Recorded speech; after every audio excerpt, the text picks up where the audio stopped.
Hi friends, எல்லாருக்கும் வணக்கம். இன்றைக்கி நம்ம வீட்டில் என்ன சமையல் பண்ண போகிறோன்னு பார்த்தீங்கன்னா, சிக்கனில் முருங்கைக்காய் போட்டு குழம்பு வைக்க போகிறோங்க. அதுக்கு ஒரு 2 முழு பூண்டு உரித்து வச்சுருக்கேங்க, 2 துண்டு இஞ்சி போட்டிருக்கேன். அடுத்தது ஒரு கைப்பிடி அளவு வெட்டின வெங்காயம் வச்சுருக்கேங்க. அடுத்தது ஒரு 4 தக்காளி போட்டிருக்கேன். அடுத்தது 2 ஏலக்காய், ஒரு பட்டை, கொஞ்சம் கடல் பாசி, கொஞ்சம் லவங்கம், 2 லவங்கம் போட்டிருக்கேங்க. இது எல்லாத்தையும் நல்லா மிக்சியில் போட்டு நல்லா அரைச்சிக்கோங்க. அடுத்தது ஒரு கடாயில் எண்ணெயை ஊற்றிக்கோங்க. எண்ணெய் காஞ்சதும் ஒரு பட்டை, ஒரு 2 லவங்கம், கொஞ்சம் கடல் பாசி போட்டுக்கோங்க. அப்புறம் நான் ஒரு 5 பெரிய வெங்காயம் வெட்டி வச்சுருக்கேங்க, அதையும் போட்டு நல்லா வதக்கி விடுங்க. வெங்காயம் நல்லா வதங்கிறதுக்கு எப்பவும் போல் 1 ஸ்பூன் உப்பு சேர்த்துக்கலாங்க.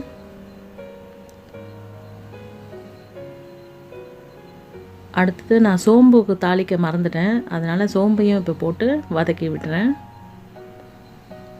அடுத்தது நம்ம அரைச்சி வச்சுருந்தோம் பார்த்திங்களா மசாலா, அதையும் இதில் சேர்த்து நல்லா பச்சை வாசனை போக்குற வரைக்கும் கலரிட்டே இருங்க. அடுத்தது ஒரு 5 தக்காளி, பெரிய தக்காளி நறுக்கி வச்சுருந்தாங்க, அதையும் போட்டு நல்லா வதக்கி விடுங்க. அடுத்தது சிக்கன் நல்லா கழுவிட்டு தண்ணி இல்லாமல் அதில் போடுங்க. நான் வந்து 1 கிலோ சிக்கன் அளவு போட்டிருக்கேன். இப்போது சிக்கனில் மசாலாலாம் கலந்து நல்லா வதக்கி விட்டுட்டே இருங்க. இப்போ தண்ணி எதுவும் ஊற்றிடாதீங்க, ஏன்னா சிக்கன்லேயே தண்ணி வரும். ஒரு பாதி அளவு வதங்கினதும் நான் 3 முருங்கைக்காய் வெட்டி வச்சுருக்கேங்க, 3 முருங்கைக்காயும் சேர்த்துக்கிறேன்.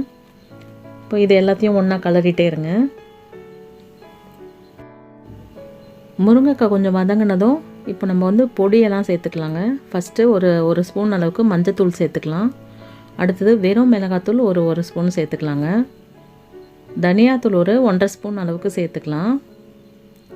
அடுத்தது நம்ம வீட்டில் அரைச்சி வச்சுருக்க குழம்பு மிளகாத்தூள் வந்து 1 ஸ்பூன் அளவுக்கு நான் சேர்த்துக்கிறேங்க. இப்போது தேவையான அளவுக்கு உப்பு சேர்த்துக்கலாங்க. இப்போ இது எல்லாத்தையும் நல்லா கிளறி விடுங்க. ஒரு 2 கிளறினதும் அதில் தேவையான அளவுக்கு நம்ம தண்ணி சேர்த்துக்கலாங்க. குழம்பு நிறைய வேணுன்றவங்க கொஞ்சம் நிறைய தண்ணி சேர்த்துக்கோங்க. எனக்கு வந்து கொஞ்சம் கிரேவியாக வேணுன்றதுக்காக நான் கம்மியாக தான் சேர்த்துருக்கேன்.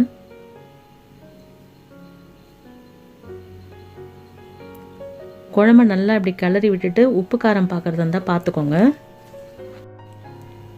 இப்போது குழம்பு நல்லா கொதிக்க விடுங்க. இந்த மசாலா ஃபுல்லாக அந்த சிக்கன்லேயும் முருங்கைக்காயிலையும் நல்லா சேர்கிற அளவுக்கு நல்லா கொதிக்கணுங்க.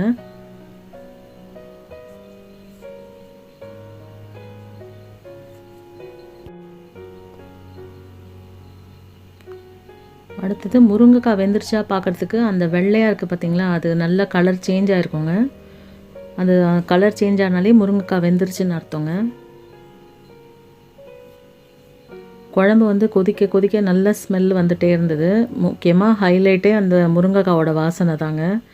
நார்மலாக சிக்கன் குழம்பு வைக்கிறதோட இந்த மாதிரி முருங்கைக்காய் போட்டு வச்சு சாப்பிட்டு பாருங்கள், ரொம்ப ரொம்ப சூப்பராக இருந்தது. நம்ம மட்டனில் தான் மோஸ்ட்லி சேர்ப்போம், சிக்கனில் வந்து எப்போது தான் சேர்ப்போம். நீங்கள் சிக்கன்லேயும் சேர்த்து செஞ்சு பாருங்கள், ரொம்ப நல்லாயிருக்கும். இப்போ பாருங்கள், குழம்புல சிக்கன் முருங்கைக்காய் எல்லாமே நல்லா வெந்துருச்சு. நல்லா நமக்கு குழம்பு பதத்துக்கு எனக்கு வந்துருச்சு. இந்த குழம்பு வந்து நீங்கள் சாப்பாட்டில் ஊற்றி பிசைஞ்சு சாப்பிட்டாலும் சூப்பராக இருக்கும். இல்லை உங்களுக்கு இட்லி, தோசை, இந்த மாதிரி சப்பாத்தி, இந்த மாதிரி டிஃபன் ஐட்டம்ஸ்க்கும் ரொம்ப ஆப்டாக இருக்குங்க.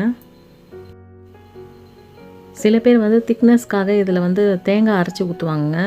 ஆனால் நான் தேங்காய் எப்போவுமே குழம்புல சேர்த்துக்க மாட்டேன். குருமா வச்சா மட்டும்தான் தேங்காய் சேர்ப்பேன். தேங்காய் சேர்க்காமல் செஞ்சு பாருங்கள், அதுதான் நல்ல காரசாரமாக சூப்பராக இருக்குங்க. அடுத்தது கடைசியாக கொஞ்சம் கொத்தமல்லி கருவேப்பிலை போட்டு இறக்கலாம். என்கிட்ட கொத்தமல்லி இல்லை, அதனால் கருவேப்பிலை மட்டும் கொஞ்சம் போட்டுக்கிட்டேங்க. குழம்பு நல்லா திக்காக வேணும், நிறைய குழம்பாக வேணும் அப்படின்னு நீங்கள் நினச்சிங்கன்னா முன்னாடி மசாலா அரைச்சோம் பார்த்திங்களா, அதில் நிறைய தக்காளி வெங்காயம் கொஞ்சம் எக்ஸ்ட்ரா சேர்த்துக்கோங்க. இல்லை தேங்காய் பிடிக்கிறவங்க தேங்காயும் கொஞ்சம் அரைச்சி போட்டுக்கலாம். நீங்களும் இந்த சிக்கன் முருங்கைக்காய் குழம்பு வச்சு உங்கள் வீட்டில் ட்ரை பண்ணி பாருங்கள், எனக்கு ஃபீட்பேக் கண்டிப்பாக சொல்லுங்கள்.